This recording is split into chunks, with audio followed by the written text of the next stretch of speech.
Oi, amados.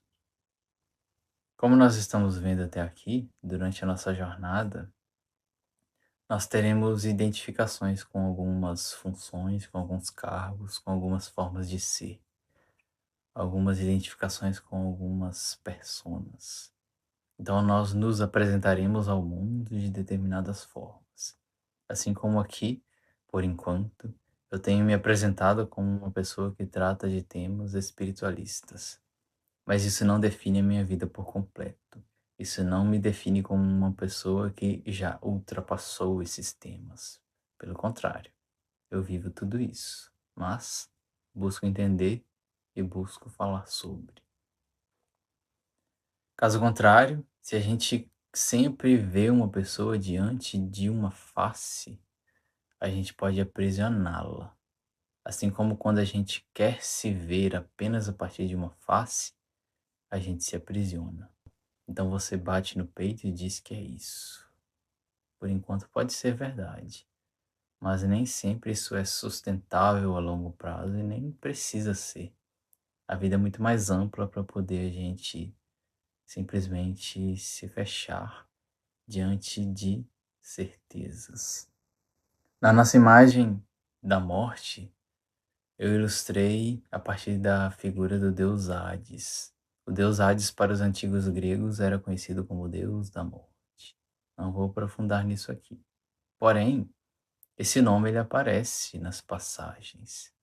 E como eu tenho feito, eu trouxe algumas passagens aonde, em algumas delas, Jesus cita esse nome. Vamos entender melhor. Numa das passagens, Jesus, se dirigindo a uma cidade, diz o seguinte: E você, Cafarnaum, será elevada até o céu? Não, você descerá até o Hades. Pelo que eu entendi, Cafarnaum era uma cidade considerada soberba diante do seu próprio desenvolvimento. Uma cidade do qual Jesus operou milagres, mas ainda assim duvidava dele. Ainda assim não acreditava no que via. Então, quando Jesus fala que Cafarnaum não será elevado aos céus, mas que descerá ao Hades, nós podemos entender da seguinte forma. Primeiro, quando ele fala de Hades aqui, nós vamos entender que a cultura daquela época, aquela região, estava próxima da cultura grega. Os gregos chamavam o reino dos mortos como Hades. Então, quando a Bíblia foi traduzida, eles utilizaram um termo que para eles já tinha um significado. Eu estava pesquisando que o termo inicial utilizado para Hades era um termo hebraico chamado Sheol. Então, quando eles foram traduzir Sheol como reino dos mortos, eles colocaram Hades na Bíblia porque já era um termo conhecido para eles. Então, quando ele fala que Cafarnaum não será elevado aos céus, mas descerá ao Hades, a gente encontra aqui o arcano da morte, o princípio divino da morte. Aquele coletivo, aquela cidade que já era considerada elevada, estruturada e bem definida, ignoraram a passagem de uma figura que estava renovando o espírito. Então, quando ele fala que Cafarnaum não será elevado aos céus, mas descerá ao Hades, a gente pode traduzir que Cafarnaum não se conectará ao reino dos céus sem antes passar pela morte da estrutura do que eles consideravam que já estava pronto e definitivo. Então, ele não necessariamente amaldiçoa aquelas pessoas, ele simplesmente fala sobre uma lei natural. A gente pode traduzir de forma psicológica ao ego que se considera pronto, elevado, com a estrutura perfeita, achando que assim se conectará com o reino dos céus, que assim se conectará com o self, mas na verdade precisa passar pelo reino dos mortos, precisa passar pela morte, pelo Hades, pelas desidentificações daquilo que, na verdade, são formas que já não têm mais vitalidade. E eu digo que você é Pedro, e sobre esta pedra edificarei a minha igreja, e as portas do Hades não poderão vencê-la. Aqui ele novamente cita o Hades, e nesse caso aqui nós podemos entender que, quando ele fala sobre edificar a própria igreja, ele poderia estar dizendo a respeito da edificação de um templo espiritual, do qual Hades, como reino dos mortos, como a morte, não alcançaria. Não no sentido de que essa edificação estaria soberana à morte, mas, de alguma forma, coloca a morte num patamar aonde ela não é soberana de tudo. Então, algumas coisas em relação ao espírito, como aquela própria frase que ele traz: céus e terras passarão, mas a palavra não passará, mostram algo que se mantém para além do tempo, como uma estrutura do qual não necessariamente a morte alcança. E se a morte alcança, ela apenas renova aquilo, ela não desintegra aquilo. Então, quando ele diz que as portas do Hades não poderão vencê-la, não poderão vencer essa estrutura, a gente pode entender desse caminho. Algumas questões estarão edificadas dentro de nós, aonde, por mais que a nossa vida se transforme, a gente não necessariamente sentirá como um fim definitivo ou como uma perda que parece que nos leva junto. Em outra passagem, da qual eu citei brevemente no Pendurado, ele diz: quem tentar conservar a sua vida, a perderá, e quem perder a sua vida, a preservará. Se a gente tenta preservar muito uma identidade, uma forma de ser, questões materiais na nossa vida, questões emocionais na nossa vida, questões mentais na nossa vida, a vida passa, a gente se fecha naquilo e a gente perde a vida em vez de se conectar com a fonte que o divino é. Então, quando ele fala que quem perder a sua vida a preservará, aqui a gente se conecta com um ponto central, um ponto essencial, onde ele sempre nos lembra que a vida é eterna. Então a gente pode perder tudo que a gente tem. A identidade, um jeito de pensar, uma crença, algumas coisas, objetos, família, relacionamento, até mesmo algo que a gente considerava que era central na nossa vida. Sem aquilo no centro, a gente não estaria mais vivos. Quando a gente aceita que tudo isso tem a possibilidade de ser retirado da nossa vida, a gente vai preservando realmente a fonte divina em movimento dentro de nós.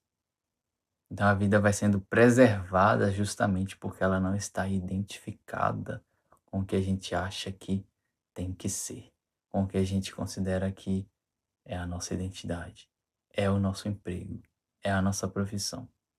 Mas, sem isso, quem nós somos? A morte ela vai nos lembrando que as formas elas se vão. O objetivo aqui é que a gente aprenda a morrer em vida. Não no sentido literal, claro. A gente não precisa querer adiantar o nosso fim. Não é esse o nosso objetivo. Nosso objetivo é que a gente consiga caminhar pela vida cada vez menos identificados com o que a gente tem certeza que a gente é. Eu reforço isso muito aqui, porque o caminho do desenvolvimento espiritual, ele tem muito a ver com essa compreensão de que tudo faz parte, de que nada é definido de forma final. Dessa forma, considerando isso, que Jesus conseguia realmente amar o próximo e tentou nos ensinar isso. Em outra passagem ele diz: eu sou a videira verdadeira e meu pai é o agricultor. Todo ramo que, estando em mim, não dá fruto, ele corta. E todo que dá fruto, ele poda para que dê mais fruto ainda. Mais uma vez a morte, aqui aparece. Então aqui, quando ele fala sobre a videira verdadeira, nós estaremos conectados ao que a psicologia chama de self, novamente. Ao reino dos céus, ao divino, ao sagrado. E quando ele fala, o meu pai é o agricultor que corta ou poda, ou seja, o self. Os encontros, os desencontros, os fins da nossa vida, questões das quais a gente pode sentir que nos foram arrancadas, sem que a gente quisesse que isso acontecesse, mas aonde essa sabedoria maior entende que aquilo não estaria nos dando frutos mais. Então, quando a gente se apega emocionalmente a algumas situações, a algumas pessoas, naturalmente a gente não quer que aquilo acabe. Mesmo que existam pessoas dizendo que aquilo está nos fazendo mal. A identificação com um símbolo, com uma pessoa, com alguma questão psicológica, ela pode ser muito forte da qual, quando a gente perde aquilo, a gente sente que uma parte nossa está sendo levada junto. E quando ele fala a respeito da poda, isso tem a conexão aqui com a morte. Então nós vamos sendo podados durante a vida. Isso sai da nossa vida, isso não nos serve mais, isso vai sendo retirado, umas amizades, uns relacionamentos, pessoas, trabalhos, formas de se compreender, ideias. Isso tudo vai fazendo com que a nossa árvore, a nossa vida, a nossa fonte divina consiga florescer de uma forma onde a nossa estrutura ela vai se tornando mais transparente. Ela não nos fecha para a vida com o sagrado, ela nos torna cada vez mais permeáveis. Traduzido pela psicologia, o ego ele se define ao mesmo tempo que ele vai se tornando transparente e permeável ao sagrado. Então não é uma luz rígida, é uma luz que brilha, mas que dá espaço para a transitoriedade da vida. Então o Senhor lhe disse: Vocês, fariseus, limpam o exterior do corpo e do prato, mas interiormente estão cheios de ganância e de maldade. Aqui a gente se conecta com o que eu trouxe a respeito da persona. A persona ela vai mostrar o que a gente quer. A persona ela vai representar aquilo que a gente está apresentando à sociedade. Isso é necessário. A gente não precisa revelar a nossa intimidade a todos. Isso não é nem saudável. Porém, até que ponto essa persona ela apenas representa uma máscara nossa diante da vida, diante dos outros? E até que ponto o nosso interior também está sendo limpo? Porque mostrar uma carinha boa, mostrar bondade, mostrar um sorriso é muito fácil. O que a gente precisa ser fiel é com o nosso mundo interno, que precisa também ser observado, limpo. Não no sentido onde a gente vai remover tudo. A gente nem consegue remover algumas coisas de dentro de nós. A gente precisa reconhecê-las como verdadeiras, como vivas. A gente pode até não demonstrá-las, mas reconhecer que elas existem é um passo inicial. Então não adianta a gente simplesmente demonstrar, colocar uma persona como atuação no mundo, se dentro de nós essa persona não encontra ressonância. Então você sorri, acena, fala que é bondoso e compassivo, sendo que dentro de si possui muitas coisas que precisam ser vistas. O objetivo aqui não é condenar isso. O objetivo é entender que todo ser humano tem isso. E todo ser humano precisa se responsabilizar dessas questões. Porque ninguém consegue entrar dentro da sua estrutura para poder fazer a limpeza necessária. E para isso, todo um processo: autoconhecimento, terapia, investigação, conversa com pessoas confiáveis, aceitação, nomeação do que a gente reconhece dentro de nós, por aí vai. Digo a verdade: ninguém pode ver o reino de Deus se não nascer de novo. Perguntou Nicodemos: Como alguém pode nascer sendo velho? É claro que não pode entrar pela segunda vez no ventre de sua mãe e renascer. Respondeu Jesus: Digo a verdade. Ninguém pode entrar no reino de Deus se não nascer da água e do Espírito. O que nasce da carne é carne, mas o que nasce do Espírito é Espírito. Veja só. Quando a gente fala da morte, a tendência é pensar logo no fim definitivo da vida, da forma, da nossa vida, da vida de alguém ao nosso lado. Quando a gente fala do renascimento, a gente novamente vai pensar em algo que vai renascer em frente aos nossos olhos. Aqui a gente vai entender o que ele disse, mais uma vez, de forma simbólica.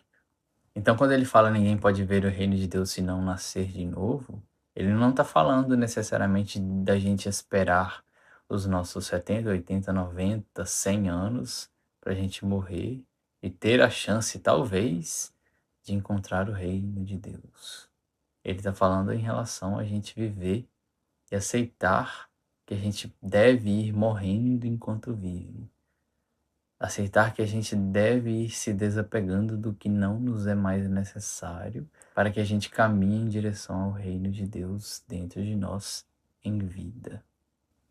Quando ele fala que ninguém pode entrar no reino de Deus se não nascer da água e do Espírito, a gente pode traduzir da seguinte forma: a água aqui pode ser entendida como a alma, nascer da água, nascer da simbologia que a alma tenta se comunicar com a gente, nascer daquilo que é inconsciente, nascer daquilo que é misterioso, nascer daquilo que a gente precisa aceitar que é maior que nós. E do Espírito, como significado de vida, como sentido de vida, como o próprio self. Seria justamente essa entrega, essa despersonificação de algumas identidades nossas, essa aceitação da morte como algo essencial dentro da vida. O que nasce da carne é carne. Nós podemos entender como nós nascemos numa determinada família, nós nascemos com um determinado corpo, com um determinado nome. Isso nos define inicialmente, isso é a carne que nos é oferecida, mas o que é espírito é espírito. A sua conexão ética, a sua conexão com a sua alma, a sua conexão com a sua espiritualidade, isso é espírito. Isso nos lembra que a gente não precisa ficar apenas limitado no que nos disseram que precisa ser. A conexão com o espírito ela é extremamente particular, pessoal, íntima, e a gente não precisa se definir apenas na carne que nos foi dada. O objetivo não é que neguemos a carne, mas encontrarmos uma conexão, um alinhamento entre espírito e carne. Afinal de contas, a gente está num mundo onde a carne é o nosso meio de transporte, vamos colocar assim.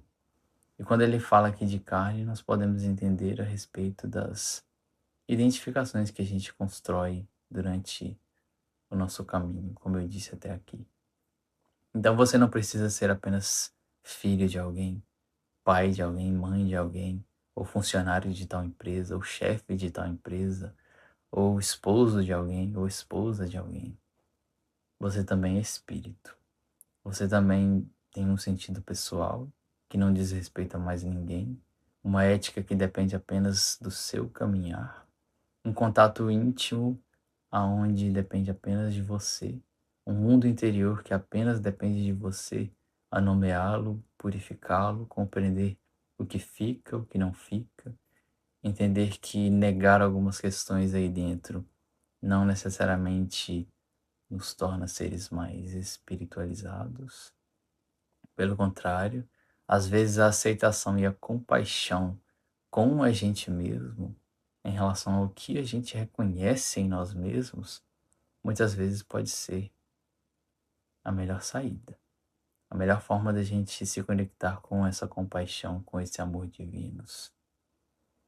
E uma outra cena também, que poderia se encaixar aqui, mas eu não trouxe, seria a própria morte de Jesus numa cruz.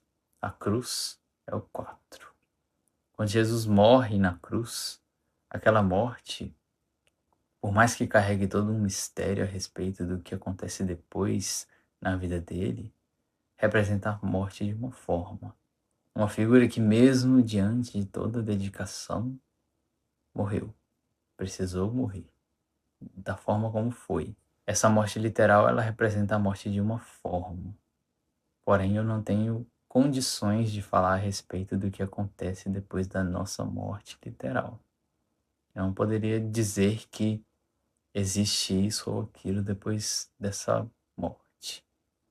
Porém, uma parte minha acredita que, mesmo quando o corpo se desfaz, mesmo quando o corpo se despede, a vida não acaba. A gente pode mudar de forma, mudar de dimensão, de reino, de situação, onde aqueles que a gente convivia provavelmente não nos verão mais. Mas será que a vida acaba mesmo depois da morte? Enfim, esse é um mistério. A gente aqui está estudando os símbolos e a morte durante a vida. Sigamos adiante. O que a gente encontra depois da morte? Qual a necessidade desses fins?